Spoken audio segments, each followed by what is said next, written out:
It being on or about 4 o'clock on February 17th, I'll call this Gardner Elementary School Financial Subcommittee meeting to order. Just as a reminder, pursuant to Governor Baker's March 12th, 2020 order suspending certain provisions of the open meeting law and the governor's March 15th, 2020 order imposing strict limitation on the number of people that may gather in one place, this meeting of the City of Gardner School Building Committee will be conducted via remote participation to the greatest extent possible. For this meeting, members of the public who wish to watch the meeting may do so in the following manner. Watching on the City of Gardner's YouTube page. No in-person attendance of members of the public will be permitted, but every effort will be made to ensure that the public can adequately access proceedings in real time via technological means. In the event that we are unable to do so, which we are unable to present on YouTube today, despite our best efforts, we will post on the city's website an audio or video recording, transcript, or other comprehensive record of proceedings as soon as possible after the meeting. So I'd like to call this meeting to order. First, we need to call the roll. Dr. Hemmond, would you mind calling the roll? Mark Pellegrino. Here. Wayne Anderson. Wayne. Thought I saw him in here. Is he Wayne? He is here. He's speaking, but it doesn't look like he's on mute. But we can't hear you, Wayne. Present. Better. Jennifer Flavin. Present. Mike Nicholson is not present. Bob Schwartz is Present. Alan Meek is here. Present. Is Tim Alex. Yes, hi, Steve. Christian Winsett. Hey, Steve. Yeah. Matt Dunn. I'm here. Josh Cormier. Present. Steve Hammond. Yes, we have a quorum, and the others are members are attending. I'm sure you meant Bob Hankinson also, but I didn't. I'm sorry, Bob. Yes, I'm sorry. I missed it. Thank you, Bob Hankinson. I saw your picture. I knew you were there. Steve, we have a quorum. Excellent, thank you. Do I hear a motion to approve the minutes from January 6th, 2021? So moved, Bob Hankinson. Thank you, Bob. Do I hear a second? I'll second. Thank you, Ms. Blavin. Do I hear any discussion? Okay, so to approve the minutes, Dr. Hammond, would you mind calling the roll? Mark Pellegrino. Yes. Wayne Anderson. Yes. Robert Hankinson. Yes. Jennifer Flavin. Yes. Bob Schwartz. Yes. Minutes are approved. Excellent, thank you. First, the next order of business is the approval of bills and orders. We don't have any for this meeting. No bills and orders to approve. Excellent. Moving on to number 4, report from the OPM. Okay, thanks, Mark.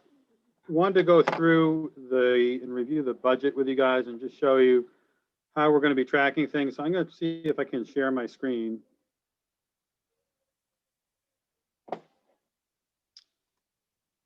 All right, are you guys able to see that? Yes. Yes.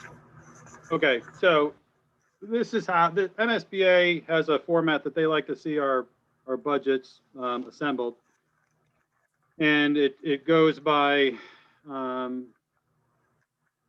these categories. So the feasibility study category is 1, administration 2, architecture and engineering 3, site acquisition 4, construction is 5, then miscellaneous project costs, FF&E, furniture and equipment, and then contingencies is 8.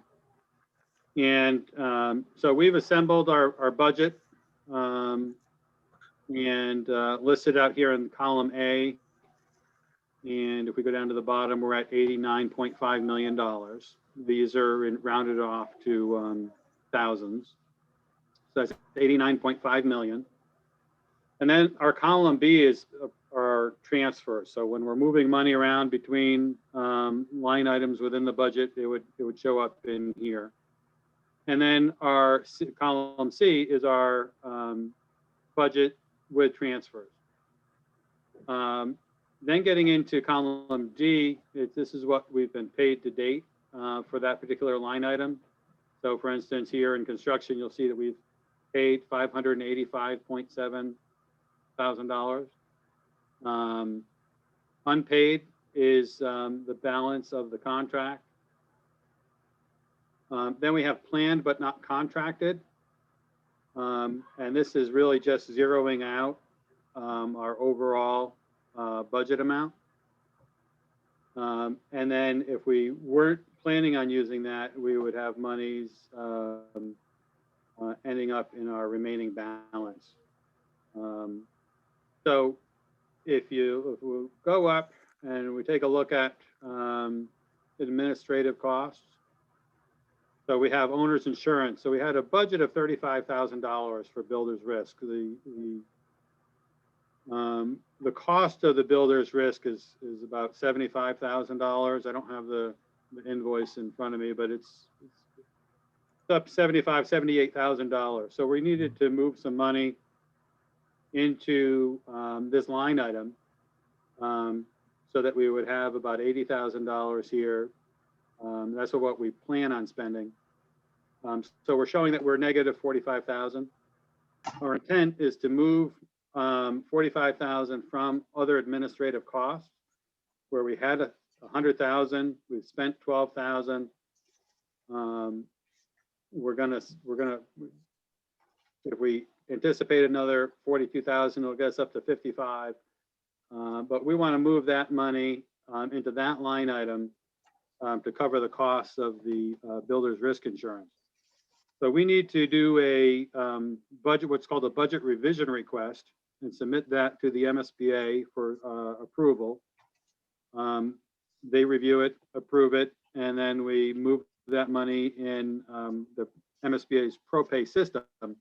But this is how we're showing how we're going to be moving money around and how we can track and follow anytime we have to make budget revisions. We will have to make another budget revision here for this $3,400 that we were over in advertising when we were advertising to go out to, I'm sorry, it's not, it's another $400. So we have to move some money to cover the advertising costs that we're going to have once we get the bills in for the bidding period, the bidding advertisements that we had to do. So we paid $3,400. We're anticipating another 3,000. So we're going to have to move that. We're going to have to supplement that line with $3,400. We try and manage this so that we're moving money from an eligible line item to an eligible line item so that we can maximize our grant reimbursement. If we were to take money from contingency to cover these overages, a lot of times your contingency is not reimbursable. They cap the amount that you can spend out of contingency.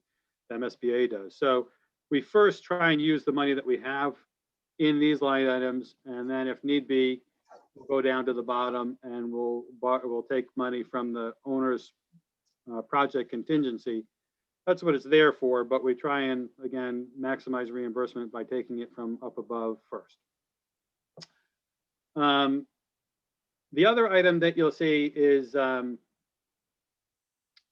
our budget originally was just about $70.9 million for construction. Our bid came in much lower than that, but until we can do a bid amendment with the MSBA, we're keeping the money there. But eventually what the MSBA is going to take their portion of that bid savings. And what that'll do is that'll reduce our budget. We're going to keep the city's portion of that bid savings within the project. And what we'll probably do is roll that down and supplement our construction contingency. But for right now, that's why you're seeing such a large difference between our budget and our contract amount. At the bottom left, at the very end, the remaining balance, we're zeroing out the project. We're so early on, we don't want to show that we have necessarily money left over, but we also don't want to show that we're short. And what we're doing that is by showing that we anticipate we're going to have some additional need. We're going to have some planned but not contracted yet items that are going to, we're going to be drawing down out of our contingency line item. So that's, we carry it here. That's the blue numbers here. The $4.8 million is what we're showing as planned but not contracted. As we go through the project, things will come up and we'll talk about some of them today. But that's how we're showing that we're remaining on budget and on target for the project. Are there any questions about how we track the finances and how the budget is laid out? Tim, just to say, let you know, the cost for the insurance is $78,520. Okay, so Yeah. our plan was to make that line item $80,000. So we had a couple dollars left over in there in case there was, you know, some other miscellaneous cost, but not so much that it impacts us from having to move it again somewhere else. But thanks, Steve. So that's our budget. And now I want to talk, and I mentioned the BRR. So we do have a BRR number 3 that we're going to be doing to move those dollars to cover the insurance costs. We have done some in the past that were for design fees. And so this one is now going to impact, and that's going to show up here once that gets signed. So what I wanted to talk about are the changes or items that the contractor is carrying as potential issues. Tim, that's what, that goes down under new business a little bit. So that's under Okay. new business. I think we need to move into anything on the site and then into the architects. Well, there's nothing having to do with finances on the site. Just an FYI, the contractor has pulled off site due to the weather. So there's really no activity ongoing. You know, they're anticipating taking a look next week to see if they can't get in and do some work without uncovering large areas of the site. The snow is helping to insulate the ground to keep it from freezing, the frost from getting any deeper. But they're anticipating maybe going back next week and trying to get in some areas over by the retaining walls and some other areas. So really been kind of just weather. It's not necessarily a delay. They anticipated that they were going to have weather periods of bad weather where they weren't going to be able to work, and that's what we're experiencing this past week or past week and a half. Okay. Well, thank you, Tim. Any questions for the OPM? All right, moving on to the report from architects. Christian? Sure. I mean, I think most of it will cover under new business when we review the PCOs, but let me take this opportunity to introduce Aviva, who's also on the call. Tim, would you mind stop using your share screen? Yeah, if I can figure out how to do that, I will. Go to the upper middle part of your screen, and it should come up where you can say stop. It says stop sharing. Gotcha. Thanks. So on the updates, not much to report. Water line and hydrants status. We will have a PCO to look at for the water line going up Catherine Street. We can talk about that then. We are in discussions with both the fire department and the city on a additional hydrant towards the east side of the building, kind of the back of the building, as well as a few minor adjustments to the hydrants by the parking area on the rest of the site, and also down by Pearl Street and down by Catherine Street, kind of the beginnings of the driveways, so to speak. And so we've had some back and forth with the city on the best way to get a hydrant to the east side of the building, and that's still a little bit ongoing. There's a little bit of a direct connection, and where if we went under the connector between the A and B building, it might be a bit more direct, but there's some hesitation about putting that pipe under the building. So we might go around it. We're still talking to the DPW about that. And then on the fire department, it's going well. We had that meeting about site things in particular. The fire department also issued some questions to the contractor as part of their building permit review. The contractor passed those along to us and we replied right away. So I think we added another smoke detector that they noticed and answered some questions about how we're providing sprinkler protection for the server room.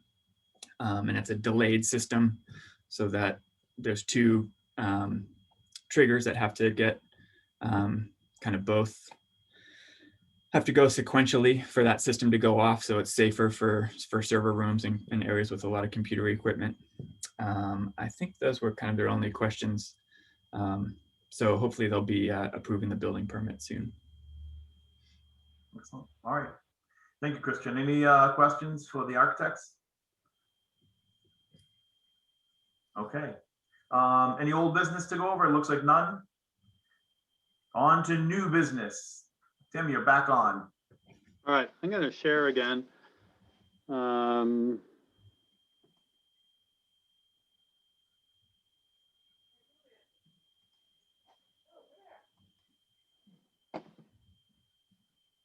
Okay, this is what I assume you can see my screen now?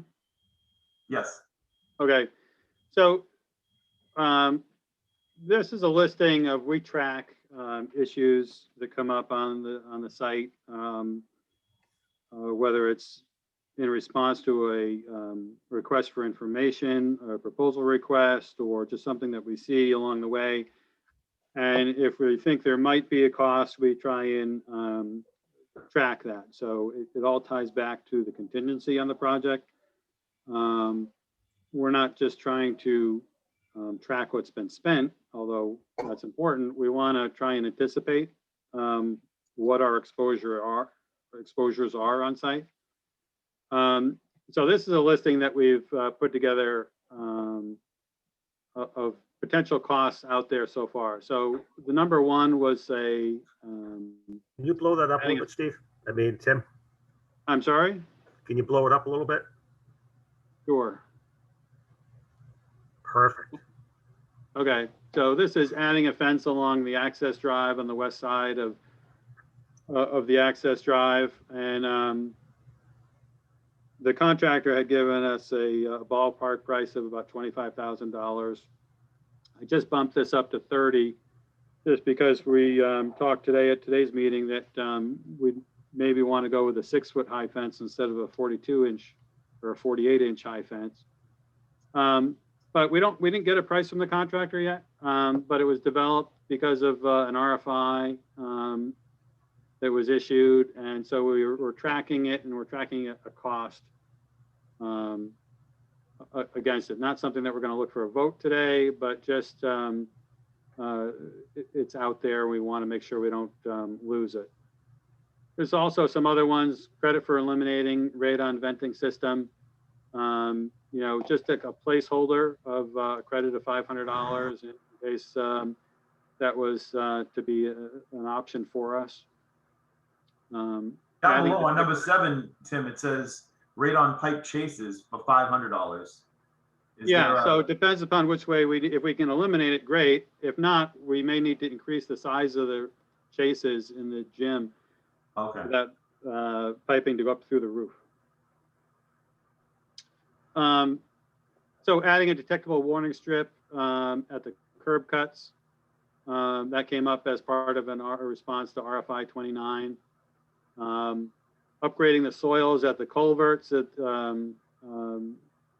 I think this has gone away. That was potentially going to be a larger issue, but I think the contractor is designing the culverts in a way that we aren't going to need to do that. We may need to put some stone down, but certainly not to the extent that we thought it might be when it first came up of 25,000. But again, we haven't seen anything from the contractor, so we're just kind of keeping it there as a placeholder.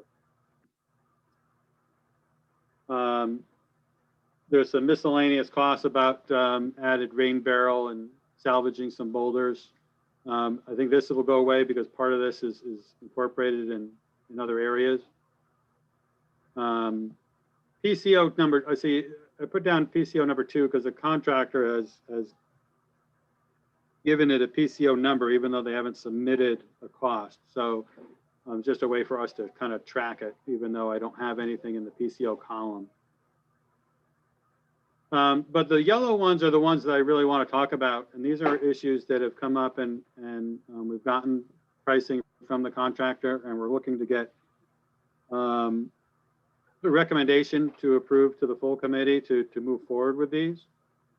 Now, some of these, we've been going back and forth with the contractor, and we don't have final pricing.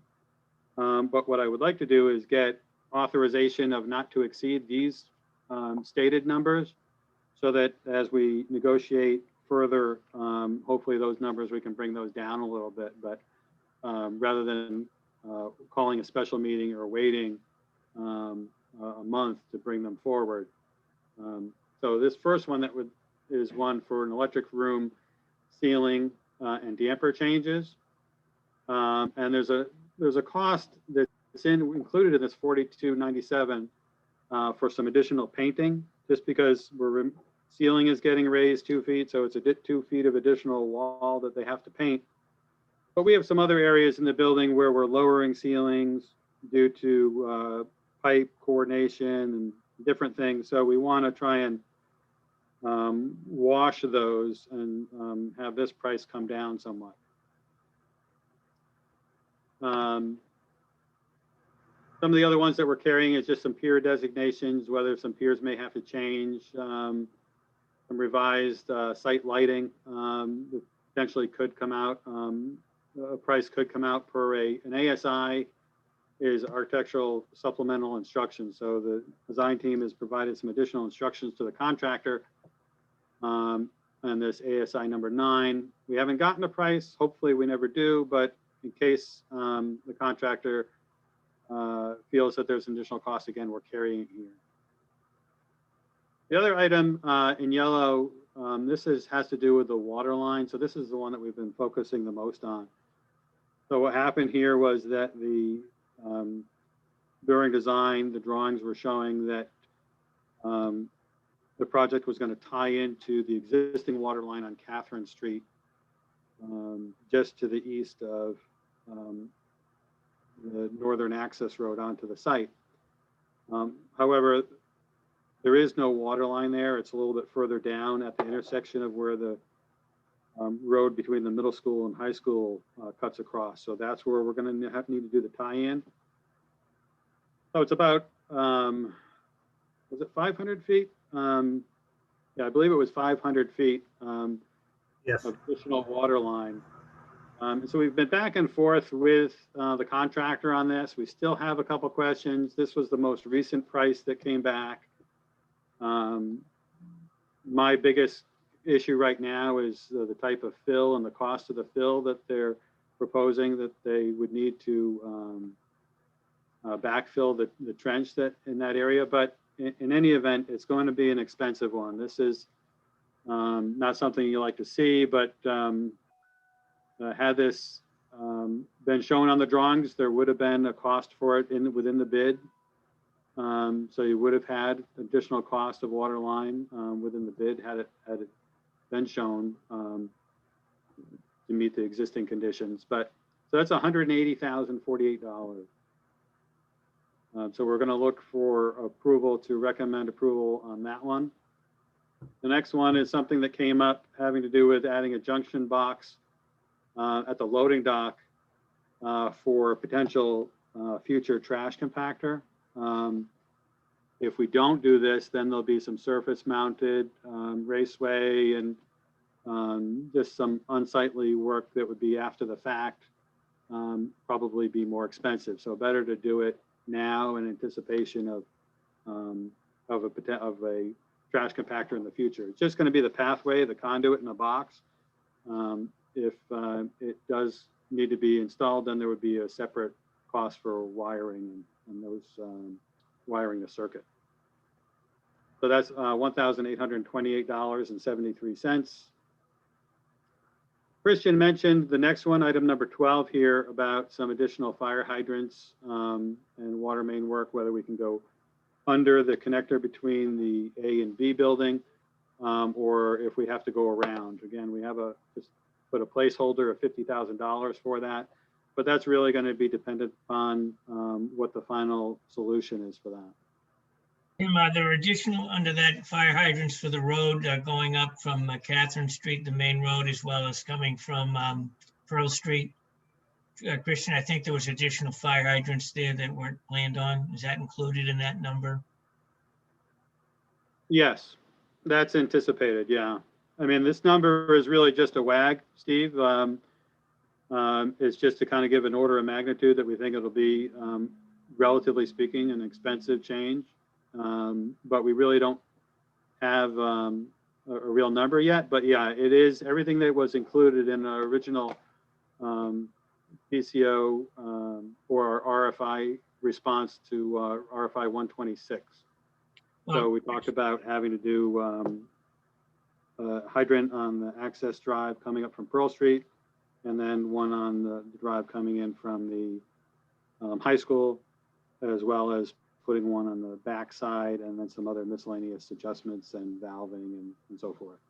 Just for clarification, everybody, we're talking on Pearl Street, one at the bottom of Pearl Street, and then at the top by the school. We're talking one in the middle, and the same thing off of Catherine Street to the coming into the school. We're talking one at the beginning, ending, middle. Where are we talking those fire hydrants? Christian, could you comment, please? Sure. So we're adding one at the driveway to Pearl Street intersection. We already had one at kind of the southern end of the parking area, so that will stay on pretty much exactly where we had it. We had another one over by the east side of the building, by the pre-K entrance, and the fire chief just requested that we shift that a little bit. We had one over by the west side of the building, and the fire chief requested that that be placed a little bit closer to the front door. So that's a little bit of a shift there. We're adding one on the west side of the building as the fire lane entrance starts on that side of the building. Then there's the one I addressed earlier that will be on the back of the school over by the playgrounds on the east side of the building. On Catherine Street, we'll have a new one that's at the driveway and Catherine Street, right at that intersection. We already had a kind of as I understand it, a pressure release valve or something of that nature at kind of halfway between Catherine Street and the school. And that's because that's the lowest part of that connection between Catherine Street and the school. And so the upcharge is not that significant, so we'll change that to another fire hydrant that was requested by the fire department, but not required. But since we need to have something there anyway, and it's the lowest part of the road, we thought we might as well add a fire hydrant there as well. So all of that is wrapped into that RFI 126 response, as Tim said. So we're waiting to get the final pricing on that before we go forward with that to the full building committee. Am I correct? Correct. Yep. Just so, And as we discussed earlier, the design is going to change. just for a little bit more clarification, these fire hydrant location changes is from NFPA, not from the Gardner Fire Department. The one in the middle from Catherine Street to the school, they requested it. And like Christian said, they put that one in. They also requested one in the middle between Pearl Street, on the Pearl Street entrance, and all parties agreed that it really wasn't required by code. But all of these additional hydrants are required by NFPA.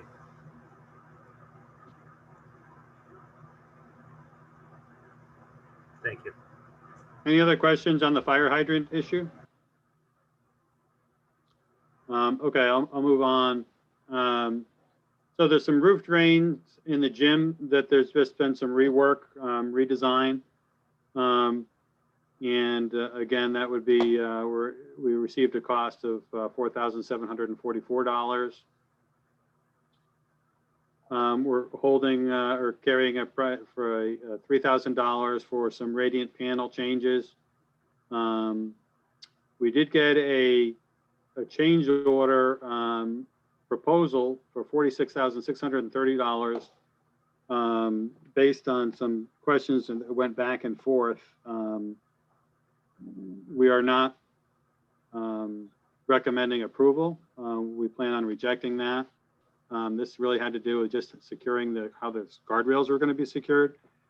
You know, the steel contractor offered up something and we said, well, sure, price it up. But I think what was shown in the drawings will work and at no extra cost. So we're going to reject that one. Again, the other ones that we're carrying just as placeholders, revise the limits of some of the ceilings and soffits in the A-wing hallway. Some chases that need to be reworked per A101 and A102. Ceiling details, some hardware issues that were brought up as a potential issue. And again, chases, as the contractor is looking at the building and doing coordination of piping and sizes of ductwork, some of the chases change and there's costs for that. Number 21 though is added stormwater drain piping. We are looking for authorization on that one. That's $10,260. That's for some added drainage in the front of the building by the front canopy and some going towards, I believe, an infiltration system, Christian. Yeah, both at the front and also at the pre-K entrance, some roof leaders from the canopies connecting those to the stormwater drain piping. And then we have, so again, some roof drain piping changes. This is a little different than the other issue. This is just something that was, it was shown on the plumbing drawing, but not on the architectural plan. We're anticipating that would be a minor credit. Unforeseen existing manhole at the project entrance off of Pearl Street. Don't know if that'll have an impact, but it was just something that came up that wasn't shown on the drawings. So we'll keep an eye on that. Getting into some of these ones though that we are looking for approval on in yellow.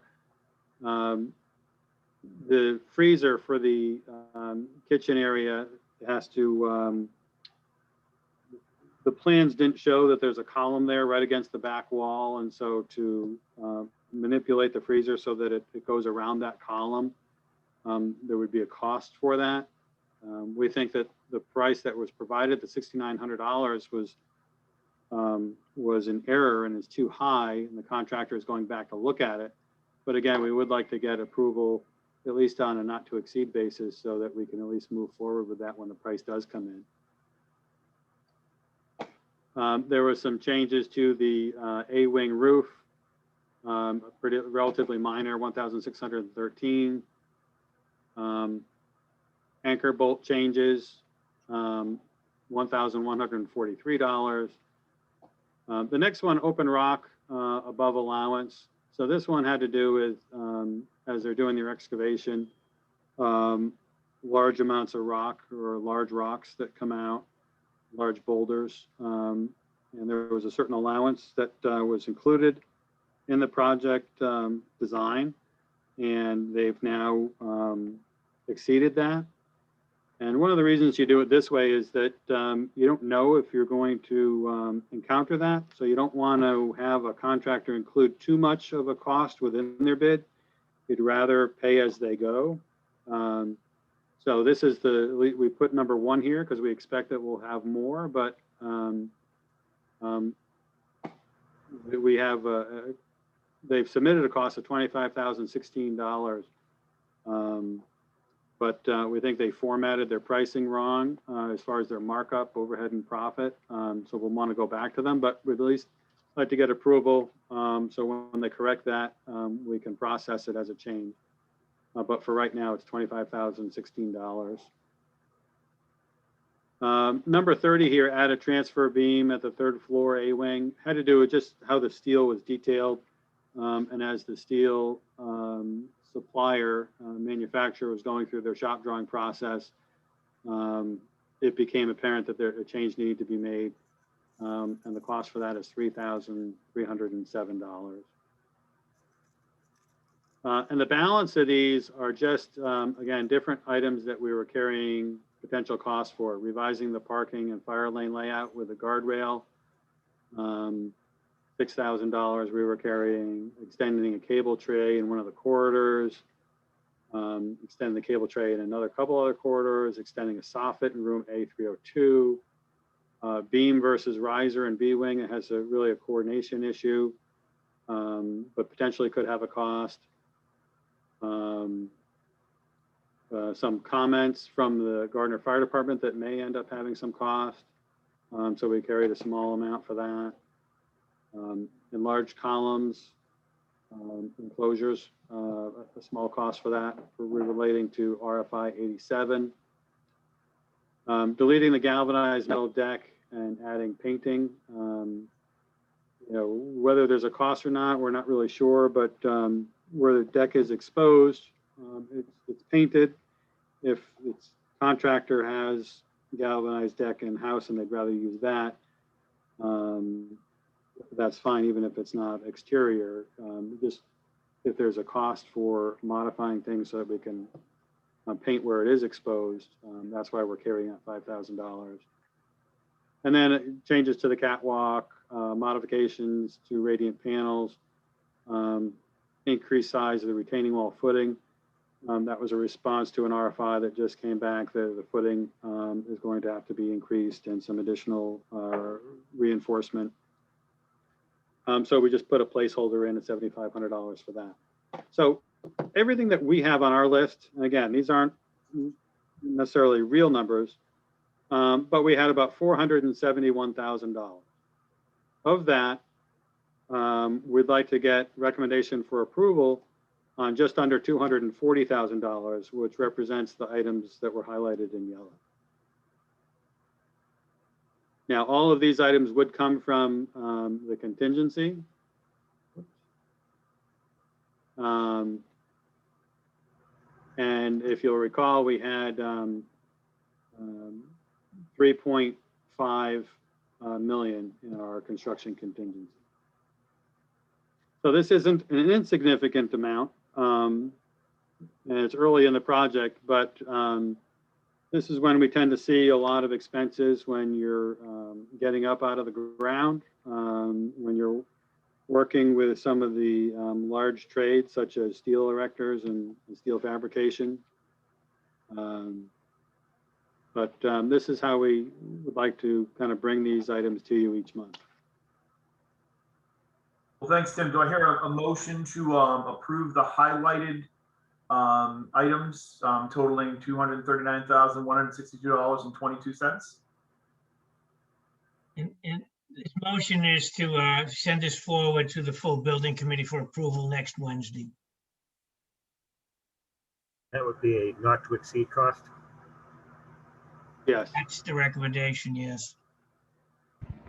I got some feedback on the 180 grand for the water line. It's Before we go into that, just point of order, can we, do I hear a motion on this? We'll have discussion after a motion. motion made.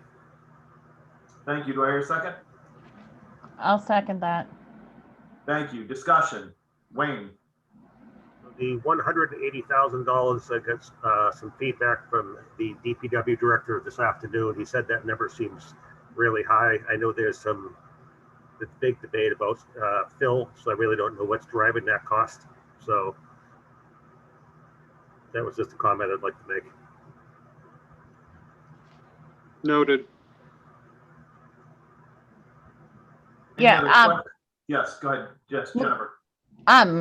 Can you explain a little bit better about, I just want to make sure I understand that where like the design that was there and then what the change is and what is actually costing? So the design showed that a new water line was going to come from the school out the access road towards the high school and would tie into Catherine Street next to the football field. Unfortunately, the water line isn't there. It's down, it's to the north where that cross road connection between the high school and the middle school is, on the north side of the football field. So what they have to do then is, we already own bringing it to Catherine Street, but now they have to go north on Catherine Street about 500 feet to tie in to where the water line actually is. So the cost is for everything associated that they would have to do that work. So that's fencing, erosion control, police detail, the pipe itself, the equipment, labor, the backfilling of that, the patching of the road. That's what the price that they've provided. We have some questions about some of their unit costs or some of the rates that they're using. I'm not surprised that the DPW looked at that and thought it was high. We have to also remember that this is a change order, and change orders are usually more expensive than bid work. Nobody is going to take on additional work with the risk of not being able to do it at the cost they are proposing, or at least make some money on that. So that's always the case. Anytime you do a change order, there's a percentage that you're paying above what you would typically pay in a bid environment. And also, this is a school project where our site contractor is a subcontractor to a general contractor, whereas I'm sure the DPW deals with people directly to put in pipe, and they're not having to go through multiple markups and that all that tiering of subcontractor, subcontractor, all that type of relationships. But we are working to get the most cost-effective price for doing this work. I will add, what this does not include is any costs for ledge. If any ledge was to hit ledge and need to have that removed, that would be an extra. We don't know if there's ledge there now, but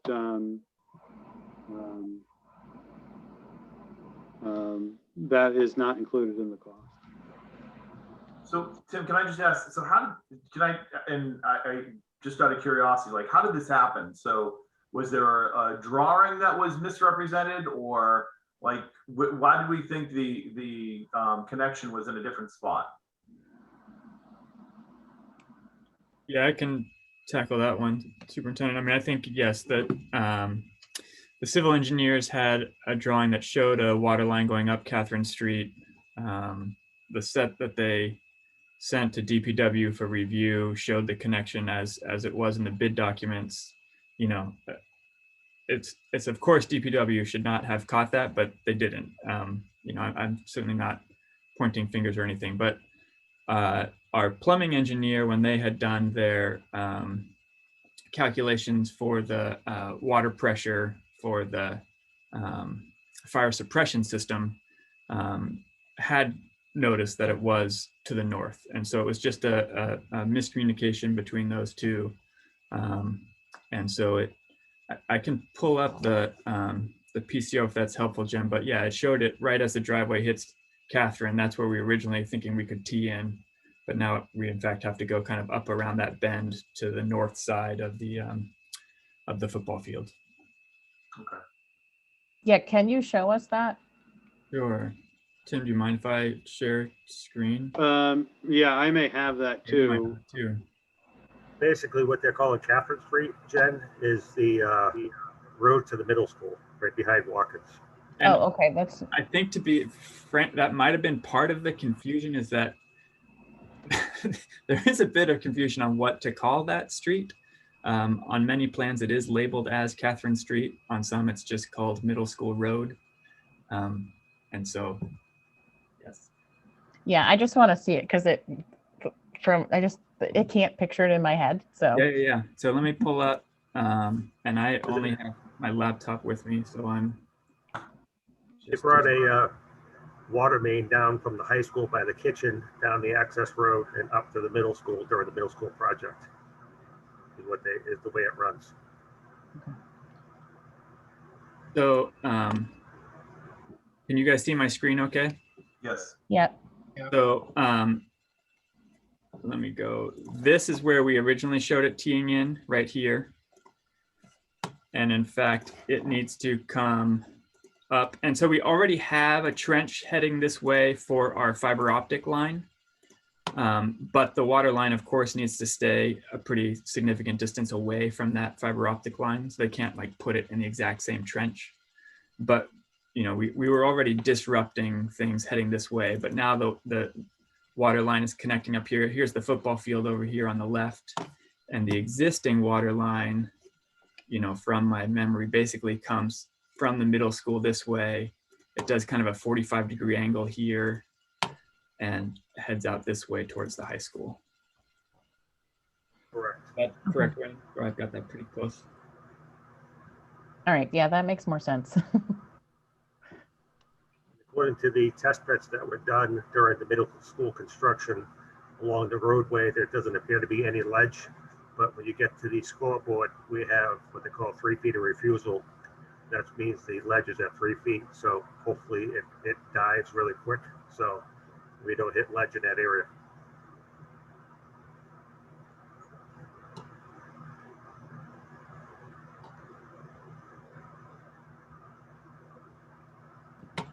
Josh? Yeah, can I just ask a question for clarification? This may go to Tim. In a typical construction project, there's a maximum on change orders that you're allowed. With an MSBA project, are there requirements or any kind of maximum on change orders that you're allowed throughout a project? No. They won't, they'll only reimburse 1%. But typically when I've worked with Debbie Anderson in the AG's office, she's given a percentage that is way outside our budget means for change orders. We would never hit the amount to trigger that. Okay. You know, to bring up an issue of somebody trying to do something as a change order so you're not competitively bidding it. That would be the concern. And we don't have enough money in our budget to allow us to do something like that. Okay, thank you for the clarification. Sure. Other questions, comments, concerns? This is discussion time, so. Can you just put the list up so we can see it again? Sure.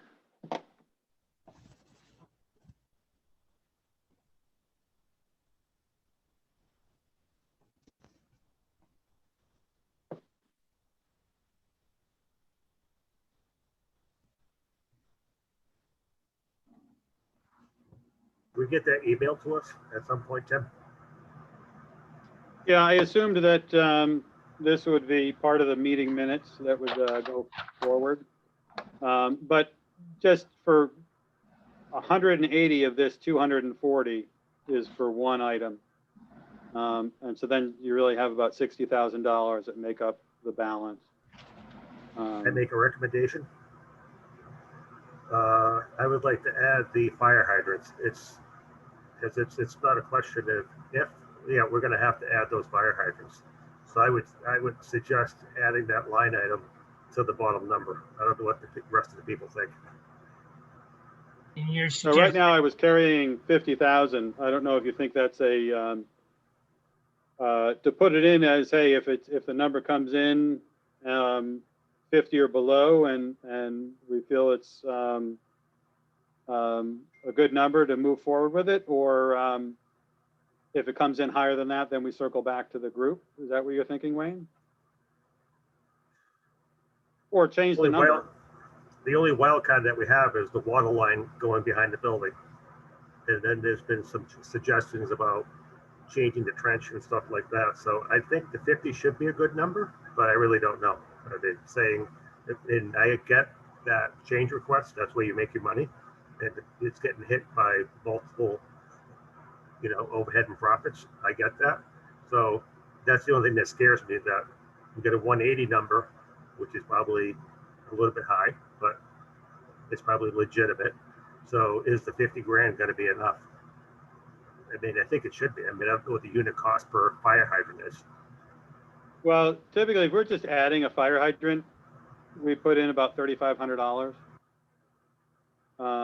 per fire hydrant. And that's not, that's tying into an existing line or something like that. So you're teeing off, you have a couple valves, and you have the hydrant itself. Something like this, where we're having to potentially run a line. The bulk of this cost, the reason it is what it is because we anticipated that being the majority of the expense. If it was just the hydrants, I'd say $15,000 to $20,000. But the bumping it up to 50, the thought process was that the added length of pipe. And So I also think- given the, what Rick had mentioned this morning, the difficulty running pipes in the back with the infiltration basin and the canopy footings and things like that, we're not sure what we're gonna have to do to make this work. I think Wayne's suggesting is at 50,000 not to exceed. And if it comes in less than 50, which we'd always want to make sure we get the best price, then you can proceed. If it's over 50, got to come back. I guess my question is this something we have to decide right now, or can this wait a little while? What is it, knowing that we can get together to do these change orders?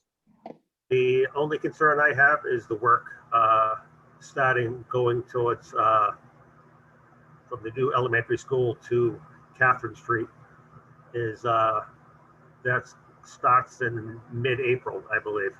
So I would like to, and there's hydrants that are in that, along that stretch, that need to be put in. The water piping is already there, but any hydrants or anything else has to be put in while they're building up that roadway.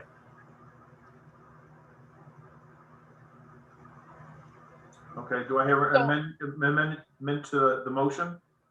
Wait, I just want to make sure that I understand you, Wayne. So you're saying that some of those additional hydrants will be on that other line so that it would make sense to have that all at the same time, pricing wise? Is that what you're saying?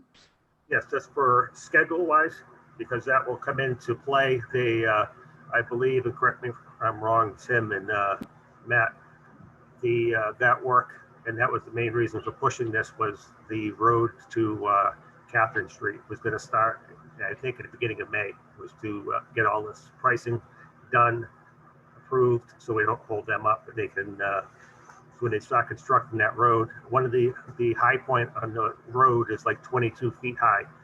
So they're going to be building it up and putting the infrastructure in as they come out of the ground.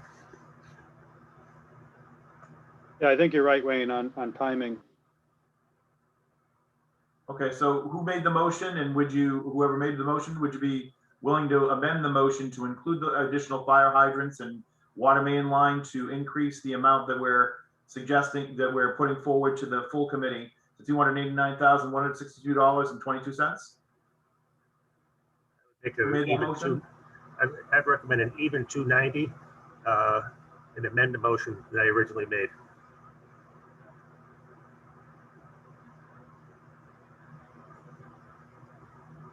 So you're recommending an even 290? Yes. Okay. Do I hear a second? Oh, or do we just go 300? Because it's a not to exceed number anyway. I like round numbers, sorry. Okay. Thank you. Do I hear a second?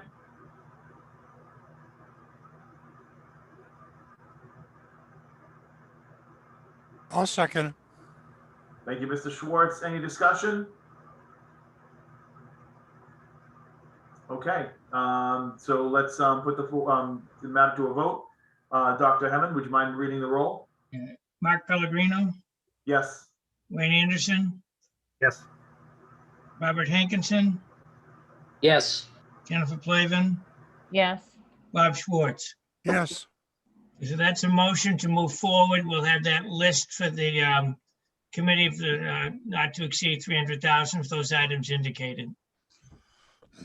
Yeah, and can you Correct. include, oh, Go ahead, Jed. I was just gonna say, can you include for the whole committee that map showing, because I was picturing it going on the other side of the field, which was completely freaking me out. So it was more about the whole process in it. I think if it's the whole, if we can see the map, it'll make it easier. No problem. Yeah, we have that. We can attach that. Thank you.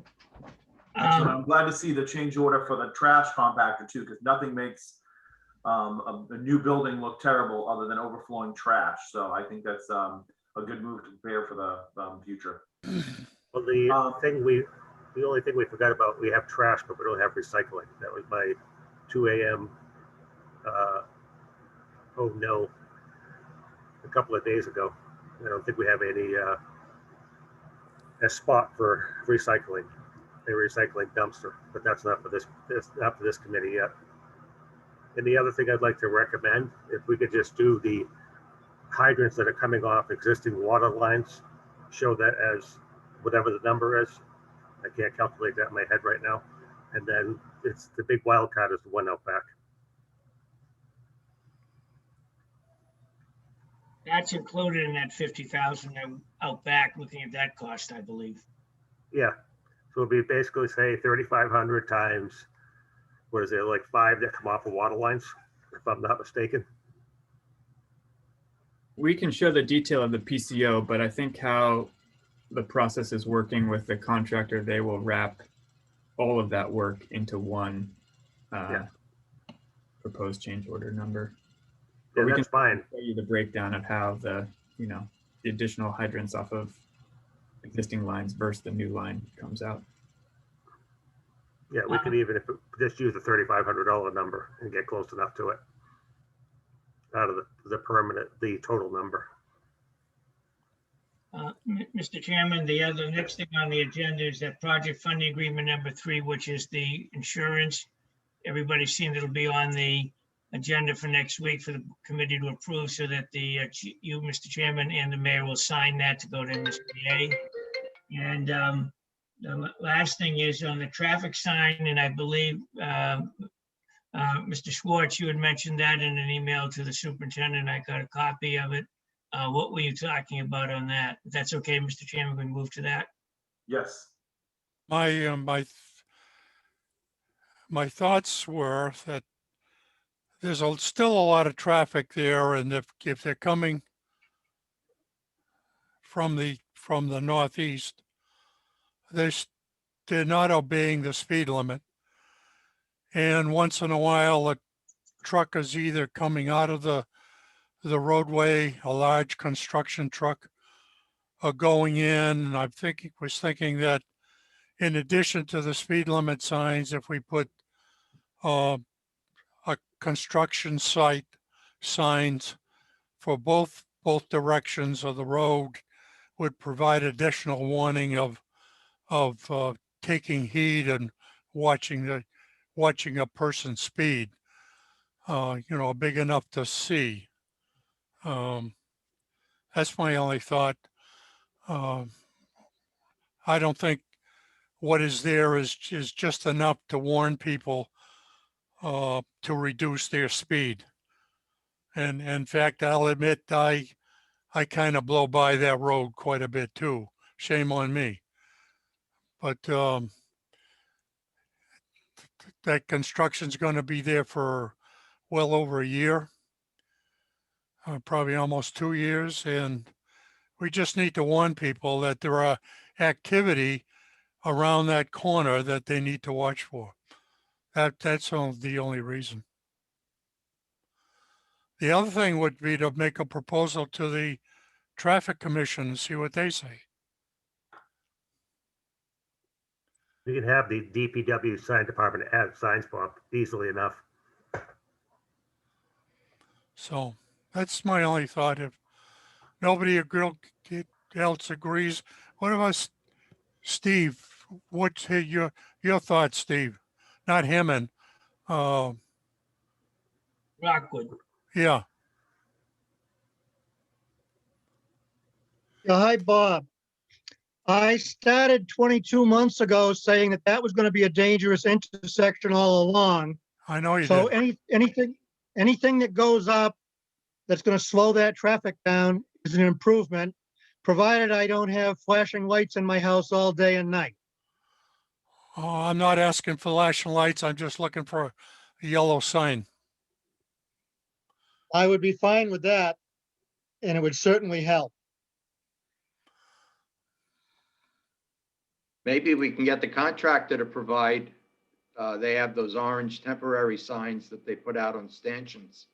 You know, trucks turning ahead or turning in, turning out, construction work ahead. It could be, you know, maybe almost a no-cost thing if we want to look into it that way.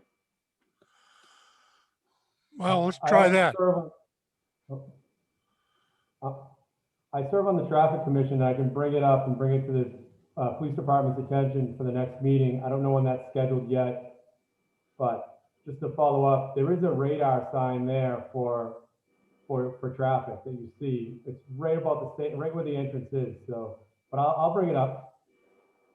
Mr. Rockwood, we'll take you in out of order for public comment. Jump right in. Okay, Josh, I have been to 2 traffic commission meetings, putting this on the table there. It was pretty much ignored, so I would appreciate if someone else could bring it up as well. I'll relay that it came from this committee as part of this discussion.